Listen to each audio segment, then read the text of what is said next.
one of the best development companies. They've been just a pleasure to work with, and they've done a really great job. This last one they did, Ruin, I thought it was just so much fun. And I think that might be my favorite thing that they've made was Ruin, and the things that they have planned, which I'm not going to talk about right here, but the things that they have planned are really exciting too. So yeah, I've been really happy. It's been a really good experience. Well, on Help Wanted, I was going to throw in, I'm happy with how Help Wanted came out, because at the time, and I don't. So yeah, they have more coming down the pipeline than just development with that, and with Secret of the Mimic. Yeah, absolutely. I think that was one of the impetuses for making the shift to flat. Is just so that we can have everyone play the game on day one, right? It was one of the things we heard from Help Wanted. Yeah, it makes sense, because not everyone owns a VR. Not everyone owns a PlayStation VR. Not everyone owns an Oculus VR, Great, I really want to play it, but I don't have a VR headset or something like that. So, okay, well, that's a bummer, right? We want everyone to be able to experience it all together on day one. And then, and I appreciate you, SteelWool, for that. Thank you. But if not everyone has the headset, that's kind of a bummer. Yeah, I think that's I do have a headset. It's just not a PlayStation headset. It's an Oculus headset. So, I asked for the Oculus headset. I didn't get it, so... Or not the Oculus headset. I asked for the PlayStation headset. I didn't get it, so... To do as well, so everybody can play it at launch. Yeah, that's great. A lot of people have noticed new characters, new suits and stuff. That I don't think we're even in the books, the Tale of the Pizzaplex books. So, what was it like? Just not that I've seen anyway. That freedom to do your own things and creativity, probably mostly for the first time, like making your own designs of costumes and stuff. Right. Yeah, it's funny, right? Because this game takes place in a costume workshop. So you would imagine there's more than a few interesting costumes going on here. Scott really early on sent us key art that he had worked on with his artists that sort of showcased these like creepy hallways and stuff. And he said, this is kind of the tone that I want from this game. And in that key art were certain characters like the Mushroom and the Jester and stuff. And we were like, okay, first things first, we're building these characters. So we basically almost all of those characters and put them into 3D, built them all out. And then we said, okay, well that's some, we need more. So how are we we gotta flesh out this roster here. And then we started pulling inspiration from, other Fnaf games and where we wanted to go. The giant Music Man thing is from, I'm guessing, from, inspired from Security Breach. And I'm guessing the Dolly thing is inspired from Help Wanted 2. Things we were trying to say with the characters, and this isn't a Fazbear. Yes, that animatronics name is right? Dolly. So this is, some of it can be connected and some of it's not, right? So yeah, we started building these character roster out that in a way that was starting from Scott's concepts and trying to be in that same world. Gives us a great kickoff point that just runs down what the kind of hallway. world he wants us to be building. Inside the teaser. That's awesome, and I've already seen online that some of the new characters are people's favourites, which is so cool to see, and I can't wait to see that. Maybe some more characters and stuff. I don't know if we've seen them all, but yeah, it's exciting. This game is the prequel, the earliest game that we've got so far in the Fnaf franchise. The early years of Fazbear Entertainment and stuff. So, any games that Scott's made or you guys have made in the past take any inspiration for the development of this? Yeah, absolutely. I mean, we look at all of the Fnaf games. I mean, at this point, we are Fnaf experts, right? That's what we're paid to do. Yeah. So yeah, we research very deeply into every Fnaf game and look for any shreds of reference we can pull and connections we can make, because we really want this to be a contiguous part of the entire Fnaf continuum, right? We don't want it to live on its own as this weird side thing. But it's interesting too, as we're developing the game, there's these certain themes that start reemerging. I call it thematic repetition. They say what's the saying? History doesn't repeat, but it rhymes. It's sort of like that, right? These ideas that aren't necessarily direct one-to-ones, but there are these churning narrative motifs that come around again. And I think we see a lot of that, and having that emerge as a prequel is a really interesting dynamic, right? Because what does it say about right? This like the sequel influences the prequel. Yes, right? yes, yeah, that's awesome. How long has this been in development then? Like you said that you were working on the game early on when the books were being made and stuff. So how long's it been? Oh, I think it was, we first started talking about it kind of early 2022. Long time ago. So this has been in development for a while. But it was always on the back, right? It was always like we'd kick around ideas and like, oh, maybe this, maybe that, maybe here are these story beats. Does this make sense? We're talking about it while Ruin is being worked on. Eventually, Help Wanted 2 is being worked on, and we didn't get full active development until after Help Wanted 2. So it's been about a year and a half of all hands on deck, full studio active development. It was just an idea. I feel like you guys have been teasing about like this like for a while with like the Fall Fest posters and stuff. It always feels like you've had it like in your heads for a while. Like I remember in Help Wanted 1 when you guys had the Fall Fest. I think it was Fall Fest 1983 or something like that, and everybody was saying, "What does a Fall Fest? Are we doing Fall Fest?" And it's crazy to think that was 6 years ago, and now we're finally getting something of involving like that kind of thing. So yeah, it's one of the fun things of working on a franchise like this is that we can look like really far in the future, and maybe we don't know exactly what forms things are going to take, but we can kind of see where we want to go and start laying some groundwork in the games that we make. Like you said, the game's been in development for about a year and a half, right? How big is the game? Okay, so it's funny. It's so hilarious. We wanted to make a claustrophobic game. We were like, okay, let's make narrow hallways, small spaces, and originally being concepted, as a VR experience. Things in VR feel a lot like bigger than they are like in flat, a lot right? more in like VR, you can reach your hands out and touch the walls, but if you were to make a 6 foot wide hallway in flat, it would feel very narrow, whereas in VR it feels very wide, right? So we're trying to find like the right size of this building, and we know it's going to be a character workshop. We know it's a warehouse, so there's larger spaces. Like I said before, guys, comment down below if you guys want to make videos on the VR version as well as the flat mode version as well. The entire footprint of the facility could fit into Roxy Raceway. Which I thought was hilarious.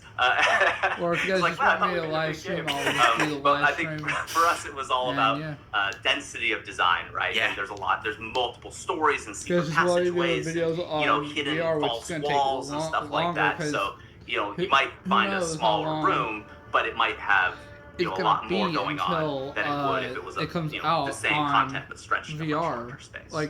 That's awesome. I mean, I think a criticism on Security Breach was that maybe it was too big, right?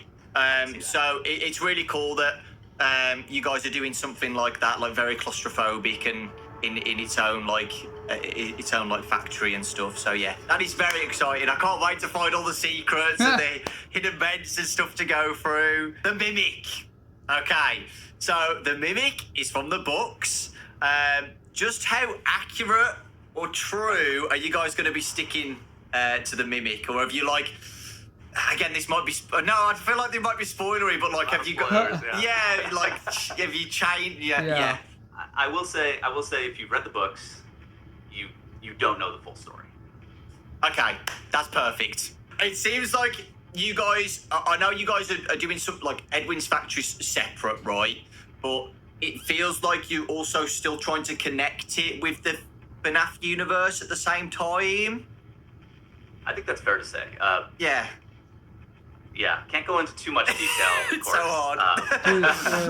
But I will say this game was made for Fnaf fans. Yeah. All right. And there is a lot of connection if you want to look for it. Do you know like an average projected length on how long the game's going to be? Yeah. We've been doing the regular Sauce's playthrough, and he's 6 hours in. I'd say he's about halfway through just the main line of the game, which I would say he won't even discover half the game at that point. So, we're looking at maybe like 8 to 10 hours for a single playthrough, and then and that's just like I said, like baseline. So if I'm gonna want to stream go this, 15 to 20 hours. I'm gonna want to stream be a completionist about early it. within Oh wow! Yeah. Difficulty-wise, is this game challenging at all? Is there some hard moments that's probably going to make me cry on camera? So yeah, so we talked about layers. Yes. Kind of like Ruin with So there's Roxy. like the top layer. You can stay at the top if you want, and the game is moderately challenging. It's what we would expect, like someone who's maybe never played a Fnaf game before. Yeah. They come in, they makes play sense. the game, and they have a good time, and they beat the game. They get the credits, and good job. But again, that's only the top layer. And as you go deeper, we're gonna start, maybe asking for a little bit more effort. I don't think it'll be like, UCN or anything. Oh, 50-20 mode. Oh, fuck. Oh, my God. But definitely, there's some more a challenges. new UCN. So yeah, like you said, like there's like a top layer. So do you think this is easily accessible for new FNAF fans who haven't played a FNAF game before, can just dive in? Yeah, that's the goal, right? And from a narrative way as well, right? We want to, we tell a story that everyone can understand, even if they've never played a FNAF game before. It's a game that everyone can enjoy, right at the top, but that's just this thin veneer at the top. And then very quickly, you start moving into deeper secrets and deeper connections and, harder gameplay and, that sort of thing. Yeah, that's exciting. From the trailer, we see, like I've mentioned before, new characters and stuff. Are there any that haven't been shown yet? Yeah. Oh, yeah. Okay, thanks. There's a lot, oh my gosh. Huge shout out, by the way, to our characters team. When I pitched them what this game was going to be, their eyes like, oh, are you kidding me? Like, oh no, there's too many characters. It's like, no, we can do this. I believe in them, ideas. And they pulled it off. It's amazing. Oh, that's so cool. Awesome. Did you guys have, because this game's set in the 70s, right? Did you guys have any other influences that inspired this game at all, like movies or other games? Yeah, absolutely. So obviously FNAF games are like the biggest influence. Yeah. But outside of the FNAF games, I really was pulling a lot from Alien Isolation early on. I think that was a really great point of reference for us, especially because Alien being kind of like a retro futurism of the 70s anyway. It has some interesting aesthetic tie-ins as well as the gameplay stuff, right? And then outside of games, I would look at like environments and tones of like 70s and 80s horror movies, like The Shining or like Texas Chainsaw Massacre. Yeah, over so much for over inside of the teaser trailer with not the trailer, but like teaser trailer, with the Jackie's box being wounded up. Not the song, by the way, which sucks. With Jackie's box that's wounded up, the carpets kind of reminded me of an old movie called The Shining. It kind of had like a similar pattern to it. In editing, I'll put it like a side-by-side comparison so you can understand what I'm talking about. And for like, the aesthetics and the, right? And then also, I think the biggest one, though, outside of all of that, are these like practical VFX workshops, like Jim Henson, like Tippett Studios, right? These practical effects shops. And if you've ever been in one of those, it's wild. You walk down these hallways, and it's like there's like stories just in piles. It's just like, oh, that's that thing from that movie and that thing from that commercial, and it's just spilling into their work. And they're like a hoarder. These guys, they make paths around their like movie props, and they're constantly, it's just so much creativity spilling out of every corner. And then a lot of the digital VFX guys in those shops work next to the practical VFX guys. So they're on their computers, but they're getting like splatters from the paint and stuff, and it's just such a really cool gritty environment, and we really wanted to pull from that. So a while back we did some work with Tippett, and we went there, it was many years ago, and there's the guys that did the Jurassic Park practical VFX and stuff. Yeah. So okay. It was really great seeing that. Those were, I'd say, our biggest real world inspirations. That is so cool. So yeah, like in the factory, like from some of the screenshots that we got of some of the rooms in the trailer, like shelving units with just a bunch of random different props and stuff everywhere. Right. Yeah, that's exciting. I can't wait for that, because like I'm assuming you guys have put like props and stuff in that FNAF fans are probably going to pick up on. So yeah. That's when awesome. the regular sauce was playing, he'd be like going through some of these and be like, "Oh my god, that looks just like my workshop." And I'm like, "That's awesome. successful. That's awesome." Developing this game, has it been a challenge? Have you had some like challenges that you've had to face, or has it been like just 5 minutes for his costumes a breeze, basically? I don't feel like anything is a breeze. There's some ups and downs with every project and stuff. Sure, yeah. Collaboratively making art has a lot of challenges. Yeah. And I would say this game has gone a lot more smoothly than maybe you would expect. I think this was one of our better productions as far as that goes. I think the team is absolutely amazing. They are really pushing the boundaries of what we as a studio are capable of. I mean, I don't know, maybe I'm biased, but I think this game is some of the best work this studio's ever made. Oh, I'm so excited. And you can't even answer this, but after Secret of the Mimic, are you guys still in your FNAF brains after Secret of the Mimic? Future plans? I wouldn't know. I think it's obvious. Yeah, no comment on that one. Right, I'm going to get the next poster up because when I saw this one, it made my brain start functioning a bit better than it is at the moment. Next poster that SteelWool sent me. Again, thank you so much. I like the 5 minutes game. This one made me theorize a bit more. So the poster says, "Where do you belong? Basic, security, repair, creator, admin, executive. Your data diver knows," and at the top right it's MCM. I'm guessing is that Murray's costume manor? I think. Where to go for that. Okay, awesome. Is this a mechanic in the game? Is this teasing a mechanic in the game, or is it just a poster? Well, it's not random. Yeah. Right. There's definitely so it does have a purpose to the game and the progression loop of the game. The symbol that made me think the most is the executive symbol. If this is the if the data diver has these different things, it's hard. Do these different symbols give us access to different areas? That would be that'd be one thought. Yeah. I just want to theorize with you, even though this is the problem. Let's think about this together. Yeah, because the problem is, right, I can theorize loads, right, but you know the answers. That's the problem. Yeah. He knows exactly what's going I'm on, cheating. Because I think from the trailer, I think we did see like the helper on the computer, right? I feel like that might have tie-ins to this and stuff, and maybe logs on the computer. But yeah, it's very exciting. It really is. Do you guys have anything cool planned before the release of the game? So after the interview launches, be sure to stay tuned to our socials, and maybe we'll tease something out. Yeah, that's awesome. Can't wait for that. Get everybody hyped up for the release. I'm already following it came around so quickly. SteelWoolStudios on Twitter. I'm already subscribed to their YouTube channel. I'm already playing the game in VR. I'm following them it's on crazy Instagram, how quickly everywhere development with games go. Like Security Breach was like what 4 years ago when it released. It's weird. Any final thoughts that you want to give out to the fans watching? Yeah. I just want to quickly, Daco, say thank you. Thank you to you.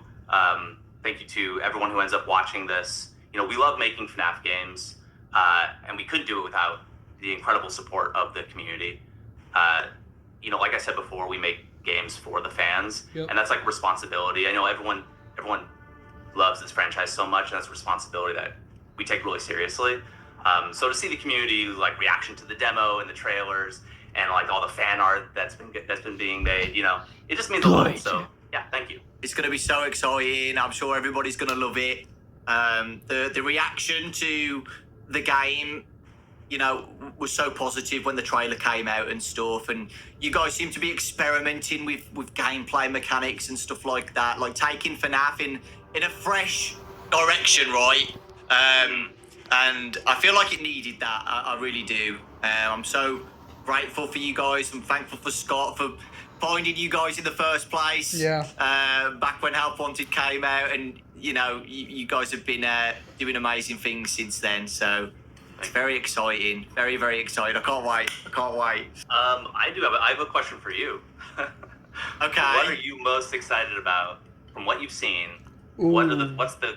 What's the thing you most want to see in the game? Ooh. Okay. Well, I don't know if you watch my videos, but I want...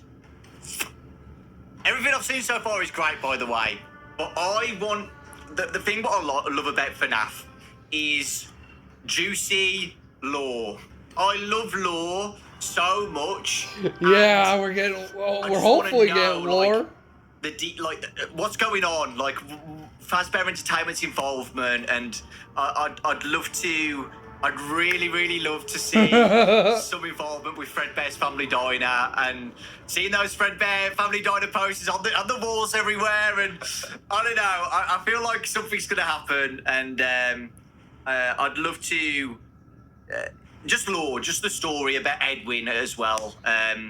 Edwin's involvement, like what's Edwin been up to, and obviously lore about the Mimic, and yeah, Fazbear Entertainment's involvement, like them wanting the Mimic so badly, and the ending of this game too. I'm very, very interested in. Do we secure the Mimic from? In the future games, like Edwin, he's kind of forgotten about, right?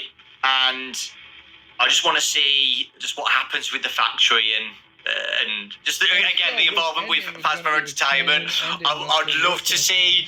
This is very high, but I'd love to see like Henry or William being involved somehow. That'd be really cool too. So yeah. You obviously can't confirm anything. Yeah, no, I can't confirm or deny anything, but hopefully we won't disappoint. Yeah, that's awesome. Yeah, nice. Okay, Evan, so from this interview, you answered the question so passionately. Where did that passion of game development come from? Have you got any... I'd love to learn more about you, I'm sure everybody else would too. Sure, at the end of the day, I feel like I'm an artist, and games in general, I think, are the ultimate art form. It has the aesthetics and the narrative.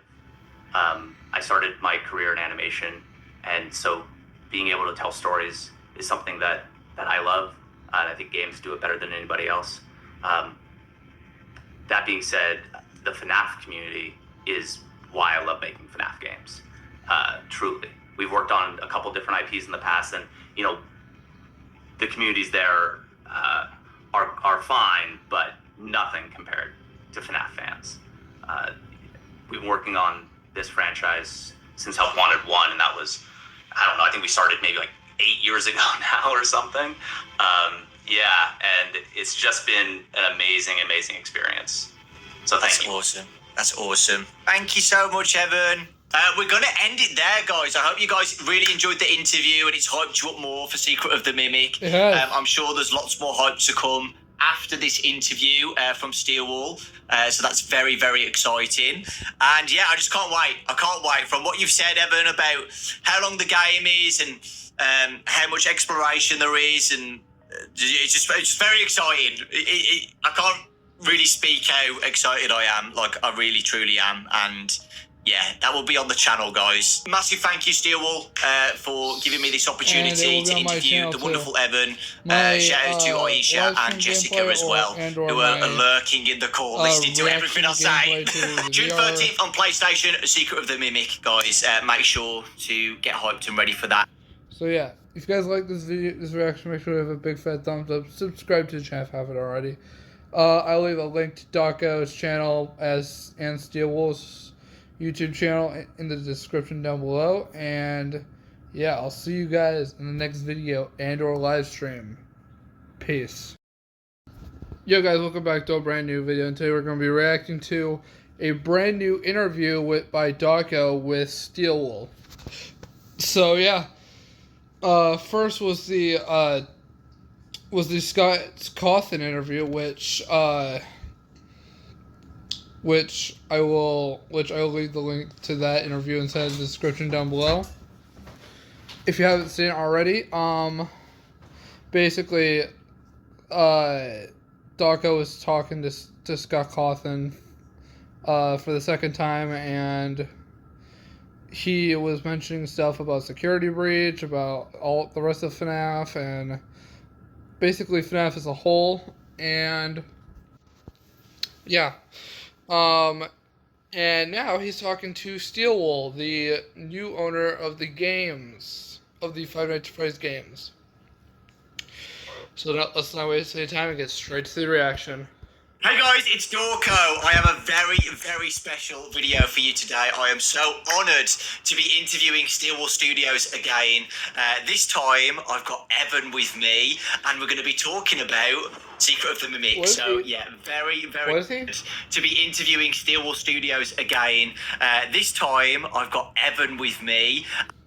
Evan, creative director of Secret of the Mimic. And we're going to be talking about Secret of the Mimic. So, yeah, very, very excited. I've been looking forward to this game for so long. We got the trailer a couple months ago, and it looks insane.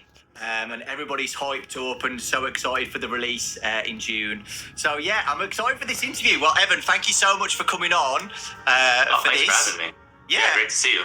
Yeah, great to see you as well. I loved your posters in the back, by the way, of like the Fnaf Hello Neighbour as well. And this is my Help Wanted one. I mean, that's what I need. Yeah, you did Help Wanted one, yeah. And Help Wanted 3 as well. But yeah, just want to ask, how's it going? Like, how's everything going so far with Secret of the Mimic and just SteelWoolStudios as a whole? It's going really great. You know, things are getting all crazy, close to launch. You know, we're in the home stretch. Everyone's working super hard. The team is working incredibly hard to polish things up, and you know, it always gets wild, but it's all coming together, and it's really great to see it. You know, I think we've been doing play testing and stuff, and Trey, you know, the regular sauce, he's been doing his tests, and it's so much fun to watch. The regular sauce is a beta tester. About halfway through the game, and he already says it's his favorite SteelWool game ever. So that makes me feel very happy. But what's funny is he hasn't even gotten to the coolest parts yet. You know, don't tell him though. I want him to be a surprise. Oh, that is so exciting. I love the regular sauce, and yeah, that's so amazing to hear that it's his favourite SteelWool game. I'm so excited to play it. I really am. So what was it like developing this game, like branching out to something completely different that we haven't really seen in Fnaf before, like the prequel to everything that we know so far and stuff? Yeah, you know, I don't want to like spoil anything, but it has been really interesting to, you know, explore this new setting and in the 70s time period. You know, these new characters with Edwin and maybe the origins of the Mimic, right?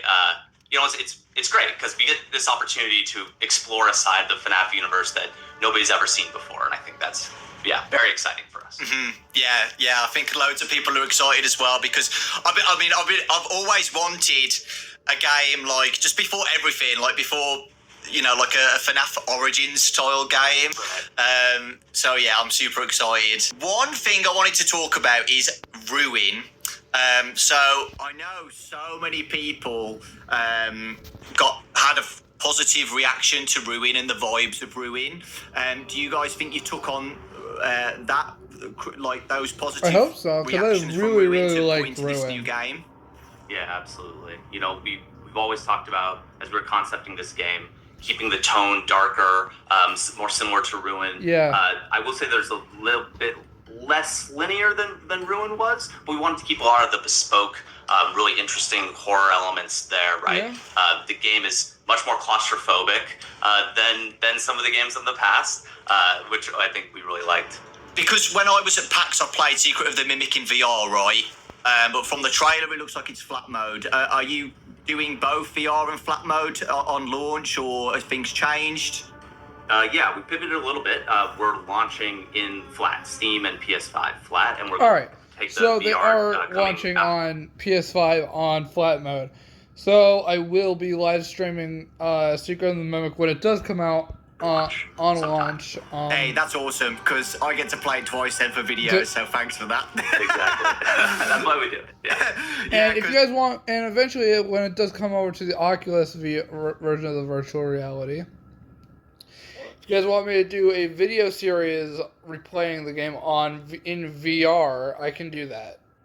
I was worried, like, if both came out at the same time, I was like, okay, what am I going to do first? Am I going to do VR first? Am I going to do flat mode first? So, yeah, that's awesome. I'm probably going to do I can do both first, then. That's amazing. So, to be fair, I was probably going to do both anyway, but it's a bit easier now if they're releasing at separate times. So, yeah. That's awesome. Yeah, as if you saw at PAX, the game looks great in VR. It's super scary in VR. It's really, really great. But, I might do exactly what I did with Help Wanted 2, and I might just do 2 of the minigames or whatever in one video. If they are minigames, like it's like the whole entire game. I mean, ultimately, these are different mediums, right? They have their strengths and weaknesses, right? The tech and the art and the design. It's challenging to keep both of these tracks, both these trains on the same track, basically, right? So we're separating it out, and hopefully we can provide, the best possible experience for the most number of players, at launch with and the VR. The reason why I say that is because my VR, it has a maximum amount of video length. So like, if I can't make the video an hour long or whatever, because then I won't be able to transfer it to my phone to where I could upload it onto the channel. So that's awesome. How carefully are you putting the books in consideration of Secret of the Mimic? So, Tales of the Pizzaplex had a lot of lore about the Mimic and Edwin. Did you take that for this game? Yeah, we've actually been talking about making this game for a long time, and we were developing the game kind of. By the way, I'm starting to read the Tales books, so while these books are coming out. So, I will say it's interesting. Again, I won't go into like the books and all of that, but it's interesting to work kind of in dual mediums. That's awesome. I'm going to take a pit stop because SteelWool have gave me 2 posters to share during this interview, and I feel like now would be a nice time to do the first one. This is the first poster, and I'm going to show the second poster around the end of the interview, so you guys have to stay tuned and look out for that. The first poster that SteelWool sent me, thank you by the way, SteelWool, I appreciate it. It is a poster saying locked out. Your data diver is the key. So my first theory looking at that is that Data Diver has a bunch of keys on the poster as well. I'm guessing it's basically might be a mechanic where you can. I'm guessing it's an early prototype of the Faz wrench. Is the Data Diver to unlock doors and explore and stuff like that? You're not far off. Okay. I think, absolutely. It obviously has a more than a passing resemblance to the Faz wrench. Yeah. Not unintentional. Yeah. Yes. So that is intentional. On that as well, on the trailer and stuff too. That it's very similar to that. So that's interesting. I love that. My best guess is that it's like a prototype to the Faz previously wrench as well that it's less linear than Ruin. So are we going to go? I'm guessing that's more exploration in the factory and stuff. So absolutely, yeah. When we talk about this game, we talk about it in layers. And that applies to both the narrative and the gameplay. There is we call it the golden path, right? It's the main line that you would go to complete the game. You can follow that path. Yeah. But you don't have to. There's other things to do. Okay, so there's other stuff to find. There are alternate endings. Okay. I'm really curious to see what people are able to find and how quickly. Wow. Yeah, that makes me so I will be doing a big stream on this. Excited because I love stuff like that because obviously not going to theorize about it, but if you explore different places, you find things that might lead to a different ending and stuff. So That is very, very exciting. Oh my god! I'm gonna shut up now because I'm gonna be like, oh, you get to find like something that belongs to William Afton or something that belongs to Edwin, and you get like a sea Fredbear or something. You know what I mean? I'll shut up now. But I'm so excited. When this game comes out, I hope you guys get to see my reaction to stuff like that. I'm gonna go insane. I love watching the reaction videos. I watch all the streams. Yeah, it's the best. I'm gonna go absolutely insane if things happen that are in my head right now. How much creative input did you guys have with the story? Was Scott involved or at all, like helping with the story, building it together? Was involved. Yeah, absolutely. I mean, I think the best way to describe it is that we are creative collaborators, but Scott is always kind of the prime mover, right? He sits at the head of the pyramid. He's like the head of the triangle. We've worked with him for many years now, so I think we've built enough trust that he allows us to make a lot of the on-the-ground decisions as long as we're following his overarching direction. Yeah, that's awesome. I don't know if you can answer this, but how is Scott feeling about this game? Is he excited? Is he hyped up for it? I think it's fair to say that, yes, everyone who sees this game is very excited. Oh, that's so exciting. Oh, my God. Did you take any feedback from Help Wanted 2 as well? And I will also add a clip from Scott's interview.